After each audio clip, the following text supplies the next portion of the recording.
శ్రీ దుర్గాదేవి జ్యోతిష్యాలయం ఎక్కడి వారికైనా ఒక ఫోన్ ద్వారా వెంటనే పరిష్కారం చూపబడును. ప్రేమ, పెళ్లి, సంతానం, చదువు, ఉద్యోగం, ధనం, వ్యాపారం, కుటుంబ సమస్యలు, భార్యాభర్తల గొడవలు, ధనం నిలకడలేకపోవడం, ఆస్తి తగాదాలు, అప్పుల బాధలు, స్త్రీ పురుష వశీకరణ చేయబడను. గృహం, స్థలం, వాస్తు చెప్పబడును. ఎటువంటి సమస్యకైనా 100% పరిష్కారం చూపబడును. Cell number 9010707470. ఓం శ్రీ మాత్రే నమః. ఛానల్లోకి స్వాగతం అండి. ఈ వీడియోలో మనం మకర రాశి వారి గురించి మాట్లాడుకోబోతున్నాం. ఈ రాశివారు ఏ పరిహారాలు చేసినట్లయితే మీ ఇల్లు ధనంతో నిండిపోతుంది, అలాగే ఈ రాశివారు ఏ అంశాల్లో జాగ్రత్తగా ఉండాలి, ఎటువంటి దేవతారాధన చేసుకోవాలి అనే అంశాల గురించి ఈ వీడియోలో మనం వివరంగా తెలుసుకుందాం. కానీ అంతకంటే ముందుగా మీరు కనుక మన ఛానల్ని ఇప్పటి వరకు సబ్స్క్రైబ్ చేసుకోకపోతే సబ్స్క్రైబ్ చేసుకొని పక్కనే ఉన్న బెల్ ఐకాన్ నొక్కి ఆల్ సెలెక్ట్ చేసుకుంటే మేము ఇలాంటి వీడియోస్ అప్లోడ్ చేయగానే ముందుగా మీకు నోటిఫికేషన్ వస్తుంది. అలాగే వీడియోని ఎక్కడా కూడా స్కిప్ చేయకుండా చివరి వరకు చూస్తేనే మేమేం చెబుతున్నామో మీకు పూర్తిగా అర్థమవుతుంది. ఇక వివరాల్లోకి వెళితే ముందుగా ఈ రాశివారి మనస్తత్వం చూసుకున్నట్లయితే ఈ రాశివారు ఖచ్చితమైన నిర్ణయాలు తీసుకుంటారు. ఊగిసలాడే ధోరణి వీరిలో అస్సలు కనిపించదు. అలాగే ఈ రాశివారు ఎవరైతే ఉన్నారో వీరి మనసులో ఉన్నది బయట పెట్టరు. ఇతరుల విషయాలు గోప్యంగా ఉంచుతారు. ఇతరులు చెప్పే విషయాల్లో నిజాలు తేలికగా గ్రహిస్తారు. సిద్ధాంతాలు రోజుకొకసారి మార్చుకునే మనసు వీరికి ఉండదు. జీవితంలో మంచి స్థితికి రావటానికి చాలా కష్టపడతారు. వీరికి మంచితనం, పట్టుదల అధికంగా ఉంటుంది. కానీ వీరికి చాలా అంటే చాలా కోపం ఎక్కువ అని చెప్పుకోవచ్చు. దీనివల్ల అనేక మంది శత్రువులుగా మారుతారు. కానీ వీరికి కోపం వచ్చినప్పుడు ఎక్కువసేపు ఉండదు. ఈ రాశివారు మంచి ఆకర్షణమైనటువంటి రూపాన్ని కలిగి ఉంటారు. చూడటానికి అందంగా ఉండటమే కాదు, ఇతరులను చూడగానే వారి కష్టాలను ఈ రాశివారితో పంచుకుంటారు. ఈ రాశివారు మిత్రత్వాన్ని కోరుకుంటారు. ప్రతి విషయాన్ని చాకచక్యంగా ఆలోచించి తెలివిగా నిర్ణయాలు తీసుకుంటారు. ఇప్పటిదాకా మీరు గమనించే ఉంటారు, చాలాసార్లు చాలా విధాలుగా మీరు ఏదో ఒక పనిలో నష్టపోతూనే ఉన్నారు. కానీ ఈ చివరి దశకు వచ్చేటప్పటికీ మీరు ఏదో ఒక మార్గం ఎంచుకొని మరింత నష్టపోకుండా మిమ్మల్ని మీరు కాపాడుకుంటూ వచ్చారు. అది ఎందువల్లంటే ఈ దేవత అనుగ్రహం ఉండటం వలన మీకు ఈ విధంగా జరుగుతుంది. అయితే ఈ దేవత మిమ్మల్ని ఒకటి అడుగుతుంది. అలాగే మీరు కాని ఆ పని చేస్తే దేవత మిమ్మల్ని ఎన్నో రకాలుగా ఎన్నో విధాలుగా సహాయపడుతుంది, అలా కాపాడుతుంది. మరి ఇప్పుడు ఏం చేయాలి మీరు? ఇలా ప్రతి ఒక్కటి కూడా చాలా క్లియర్ గా ఇప్పుడు మనం వీడియోలో తెలుసుకుందాం. వీడియోని ఎక్కడా కూడా స్కిప్ చేయకుండా చివరి వరకు చూడండి. అప్పుడే మేము ఏం చెబుతున్నామో మీకు పూర్తిగా అర్థమవుతుంది. ప్రతిరోజు రాత్రిపూట మీరు పడుకున్న తర్వాత ఈ దేవత వస్తుంది. మీ చుట్టుపక్కలన్నీ పరిశీలిస్తూ తాను ఎంతో చక్కగా మిమ్మల్ని దీవిస్తుంది. అయితే మీకు చాలా రోజుల నుండి ఈ విషయం తెలియక మీరు ఏం జరుగుతోందని చెప్పేసి అనుకుంటున్నారు. ఇక దీంతో పాటు ఇద్దరు మనుషులు ఎవరైతే ఉన్నారో వాళ్ళు మీ జీవితంలో ప్రతి ఒక్క పని చెడిపోవాలని కోరుకుంటున్నారు. మీ జీవితంలో ఎంతో కొంత నష్టానికి కారణమయ్యే వాళ్ళు వీరిద్దరే. వాళ్ల పేర్లు ఏ అక్షరంతో స్టార్ట్ అవుతుందో అది కూడా ఈ వీడియోలో మనం వివరంగా తెలుసుకుందాం. మీరు ఈ ఇద్దరు మనుషులతో ఎంత జాగ్రత్తగా ఉంటే అంత మంచిదే. మీ లైఫ్ ని కంప్లీట్ గా పాడు చేసేది మాత్రం వీరిద్దరే. అయితే వీళ్ళకి అంత చనువు రావటానికి కారణం కూడా మీరే. ఎందుకంటే మీరు ప్రతి ఒక్కరిని నమ్మేస్తుంటారు.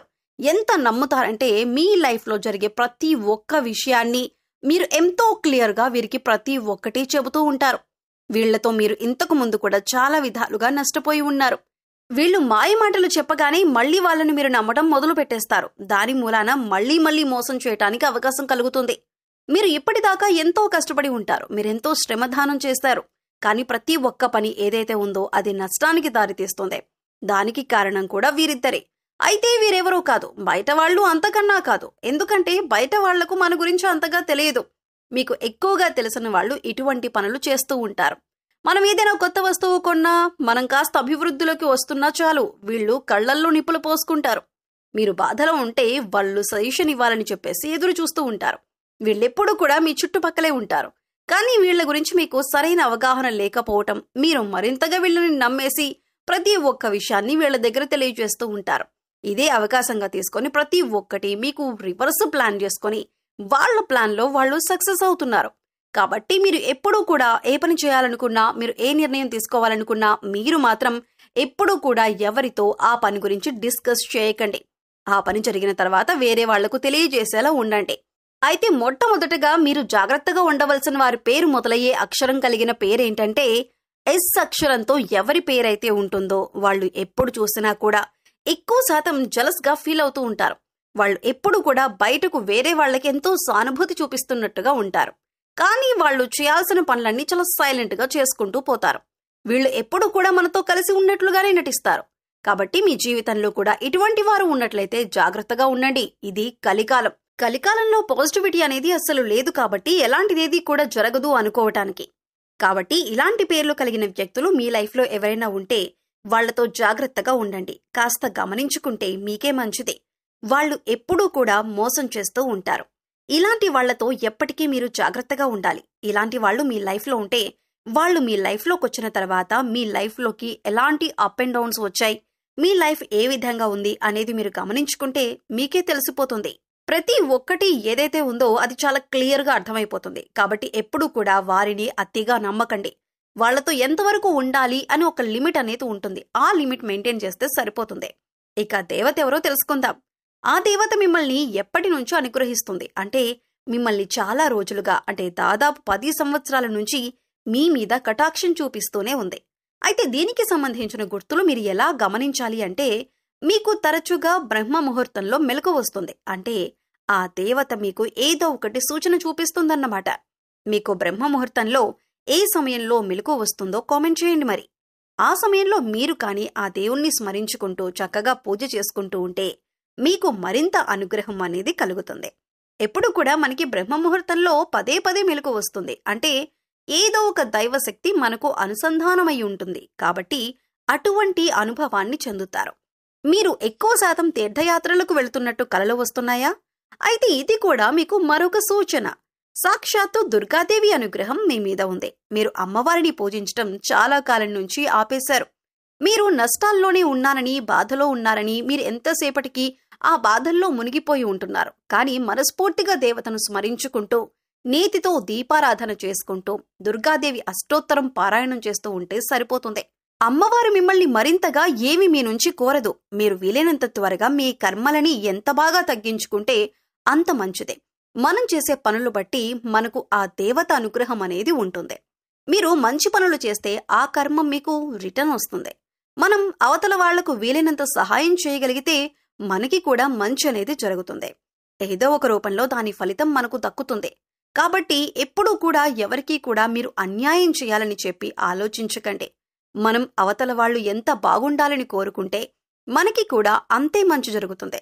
కాబట్టి మీ దగ్గరలోని దుర్గాదేవి గుడికి వెళ్లి చక్కగా మనస్ఫూర్తిగా దండం పెట్టుకుంటే సరిపోతుంది.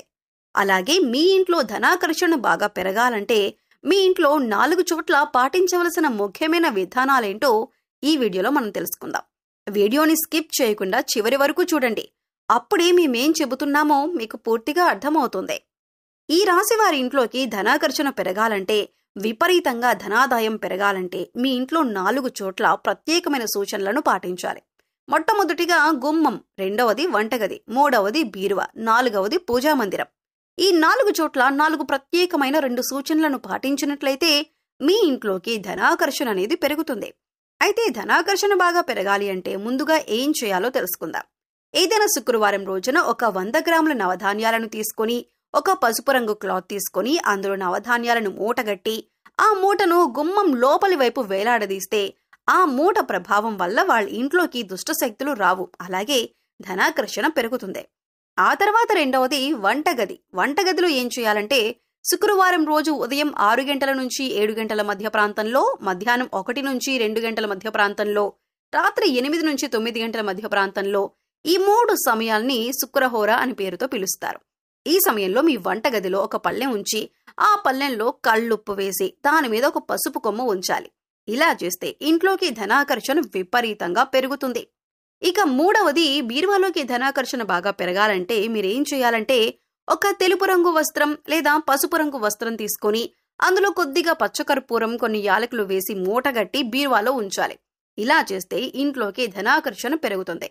పూజ గదిలో మీరు పూజ పూర్తి చేసుకున్న తర్వాత పచ్చి ఆవు పాలు నైవేద్యం పెట్టండి. లక్ష్మీదేవికి పూజ చేసి ఖచ్చితంగా పచ్చిపాలు నైవేద్యంగా పెట్టాల్సిందే. ఇలా చేస్తే ఇంట్లోకి ధనాకర్షణ విపరీతంగా పెరుగుతుంది.